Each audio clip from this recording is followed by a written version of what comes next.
नमस्कार, बहुत स्वागत है आपका न्यूज स्टेट एमपीसीजी का डिजिटल प्लेटफॉर्म आप देख रहे हैं। मैं हूं आपके साथ शिखा राणा। आज बात करेंगे छत्तीसगढ़ में चल रही धान खरीदी को लेकर। देखिए 15 नवंबर से इसकी शुरुआत हुई और अब 31 जनवरी जब इसकी डेडलाइन है, यानी कि धान खरीदी बंद हो जाएगी। लेकिन इस दौरान किसानों को बहुत ही समस्याओं का सामना करना पड़ रहा है। बहुत सारी समस्याएं उनके सामने आ रही है।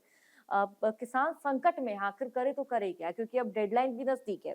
देखिए छत्तीसगढ़ में धान खरीदी के दौरान कवर्धा की बात करें, महासमुंद की बात करें या फिर तमाम जो छत्तीसगढ़ के जिले हैं उनकी बात करें, जहां समितियों में चूहों द्वारा करोड़ों रुपए का जो धान है, धान को नुकसान पहुंचाया गया है। देखिए पहली बात तो ये कि एक तरफ जहां किसानों को धान नहीं मिल रहा है, अगर धान मिल भी रहा है तो धान के लिए टोकन नहीं मिल पा रहा है, जिसके चलते किसान परेशान है। और दूसरी तरफ चूहों का आतंक बढ़ा हुआ है। चूहों के आतंक के बारे में आगे विस्तार से चर्चा करेंगे, विस्तार से आपको जानकारी दूंगी। लेकिन अभी जो समितियों की कार्यप्रणाली है उसके चलते जो किसान है काफी परेशान है, क्योंकि टोकन नहीं मिल पा रहा है, डेडलाइन नजदीक है। ऐसे में प्रदेश की कई समितियों में धान का जो उठाव है, उठाव नहीं होने से खरीदी केंद्र जाम हो चुके हैं। समस्याएं किसानों को आ रही है। किसानों को अब टोकन मिलना तक बंद हो चुका है। लंबी लंबी देर रात तक की लाइनों में खड़े हो जाते हैं, लाइनों में लगते हैं कि अब हमें टोकन मिलेगा तब मिलेगा, लेकिन तभी भी इनको टोकन नहीं मिलता। भौतिक सत्यापन से भी किसान काफी ज्यादा आक्रोशित नजर आ रहे हैं, यानी कि किसानों की जो परेशानी है वो काफी ज्यादा बढ़ी हुई है। किसानों का साफ कहना है कि धान खरीदी की प्रक्रिया में वे पहले ही कई स्तर की जांच से गुजर चुके हैं, क्योंकि धान जब खरीदी की प्रक्रिया होती है, कई सारी जांच होती है, कई सारे प्रोसीजर जो फैक्टर होते हैं वो सामने आते हैं। खेतों की गिरदावरी की बात कर ले, पटवारी द्वारा रैंडम जांच की बात कर लें, एग्री स्टेट पोर्टल में पंजीयन के रजिस्ट्रेशन की बात कर ले, समिति में कैरी फॉरवर्ड ऑनलाइन प्रक्रिया की बात कर ले, कोई भी हम प्रक्रिया की बात कर ले, कोई भी प्रोसीजर की बात कर ले, जिसके चलते जो किसान है काफी ज्यादा उनको पहले से ही परेशानियों का सामना करना पड़ता है और उसके बाद धान खरीदी केंद्र तक पहुंचता है। इसके बावजूद अब जो शेष बचे किसान हैं उनको टोकन जारी करने से पहले समिति प्रबंधक और कृषि विस्तार अधिकारी द्वारा फिर से भौतिक सत्यापन जारी किया जा रहा है और ऐसे में किसान काफी ज्यादा चिंतित नजर आ रहे हैं। देखिए अब बात करेंगे चूहे वाले मामले की। एक तरफ जहां किसानों को टोकन नहीं मिल रहा है, धान नहीं मिल रहा है, तो दूसरी तरफ प्रदेश में चूहों का आतंक बढ़ता जा रहा है और इन चूहों के आतंक के चलते जो सियासत है सूबे की वो भी काफी ज्यादा गर्माती हुई नजर आ रही है। वो कैसे, वो मैं आपको बताती हूँ। देखिए चूहों का आतंक इस कदर बढ़ चुका है कि धान की बोरियों पर चूहे हमला कर रहे हैं, धान को चट कर जा रहे हैं, जिससे प्रदेश की राजनीति गर्म हो चुकी है। कांग्रेस ने, जो छत्तीसगढ़ के पूर्व मुख्यमंत्री भूपेश बघेल, उन्होंने सीधा सीधा भारतीय जनता पार्टी पर तंज कसा है और तंज कसते हुए देखिए भूपेश बघेल ने भी कहा, नेता प्रतिपक्ष चरणदास महंत ने भी कहा और उन्होंने ये कहा कि एक्स पर ही हमला किया और कहा कि चूहे की गारंटी, चूहे का सुशासन। उन्होंने कहा कि बीते कुछ दिनों से छत्तीसगढ़ चूहों के कारण राष्ट्रीय स्तर पर चर्चा में बना हुआ है, यानी कि चूहे की ऐसी वजह है जिसके चलते छत्तीसगढ़ नेशनल लेवल की चर्चा पर बना हुआ है कि प्रदेश में चूहे चूहे धान का कहीं ना कहीं चट कर जा रहे हैं धान को। चूहों के चलते कहीं ना कहीं प्रदेश की जो व्यवस्था है काफी ज्यादा चिरमिरी या फिर यूं कहें कि बिगड़ती हुई नजर आ रही है। उनके अनुसार ये चूहे इतने भूखे हैं कि प्रदेश को जो पूरा धान है वो कुतर रहे हैं, प्रदेश को ही इनफैक्ट उतर रहे हैं। ये तक पूर्व मुख्यमंत्री भूपेश बघेल ने कटाक्ष करते हुए भारतीय जनता पार्टी पर कहा है। आगे उन्होंने सवाल उठाया और वो कहते हैं कि ये चूहे आखिर आए तो आए कहां से, चूहे नागपुर से आए या फिर चूहे गुजरात से आए। उन्होंने आरोप लगाया कि कवर्धा, महासमुंद, जशपुर सहित अन्य जिलों में अब तक करीब 30 करोड़ रुपए का धान चूहे खा चुके हैं।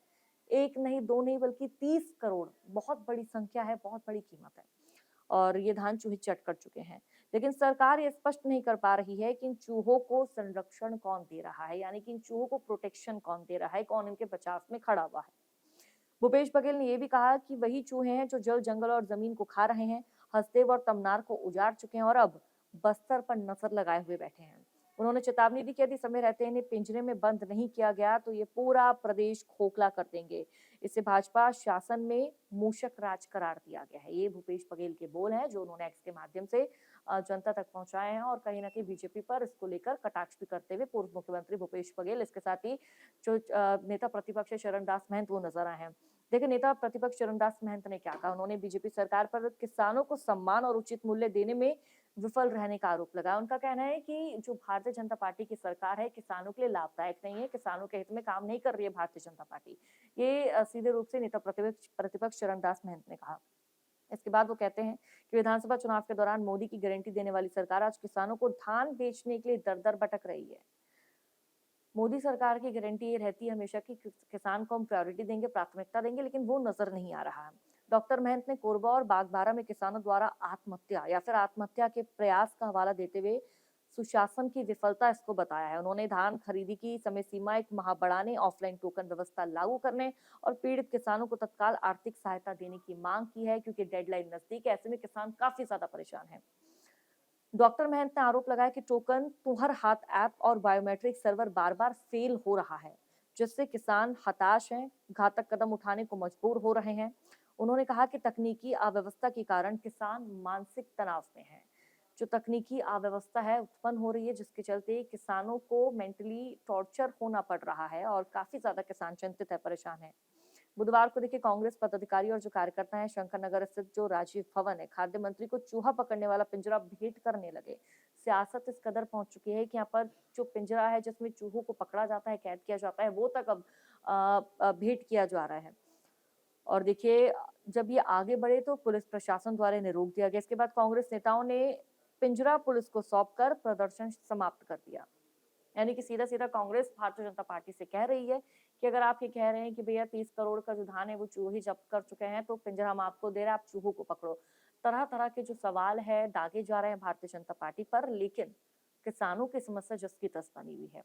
हालांकि अब देखना होगा किसानों का क्या होगा, क्योंकि 31 जनवरी डेडलाइन है, समय सीमा समाप्त हो जाएगी धान खरीदी की, जिसके चलते किसान भी काफी ज्यादा चिंतित नजर आ रहे हैं। हालांकि एक तरफ चूहों को लेकर राजनीति गरमा रही है, दूसरी तरफ किसानों को टोकन नहीं मिल पा रहा है। और देखिए एक तरफ तो हमने ये भी देखा कि हालांकि जो ऑनलाइन सेवा है उसकी शुरुआत राज्य सरकार द्वारा की गई, उस ऐप के माध्यम से टोकन मिल रहा था किसान को, लेकिन अब वो भी सेवा कहीं ना कहीं विफल होती नजर आ रही है, जिसके बाद कांग्रेस और भी ज्यादा भारतीय जनता पार्टी को घेरती हुई नजर आ रही है। लेकिन अब देखना होगा आने वाले दिनों में किस तरह से धान खरीदी होती है और अंतिम वक्त में किसानों को टोकन मिलता है, फिर किसान खाली हाथ नजर आएंगे। आपके मोबाइल पर तुरंत आएगी ब्रेकिंग न्यूज, स्क्रीन पर सबसे पहले दिखेगी बड़ी खबर, देश दुनिया की हर खबर एक जगह। अब आपके मोबाइल पर तुरंत फटाफट इंस्टॉल कीजिए न्यूज नेशन ऐप और रखिए खुद को अपडेट।